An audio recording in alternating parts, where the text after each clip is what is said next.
Bože večni i care svakog stvorenja, koji si me udostojio da doživim do ovoga časa, oprosti mi grehe koje učinih ovoga dana delom, rečju i mislima. I očisti, Gospode, smirenu dušu moju od svake prljavštine tela i duha.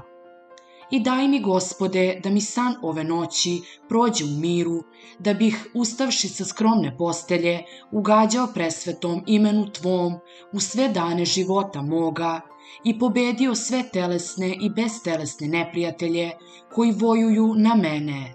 I izbavi me, Gospode, od sujetnih pomisli i rđavih želja koje me prljaju, jer je Tvoje carstvo i sila i slava, Oca i Sina i Svetoga Duha, sada i u vekove vekova. Amin.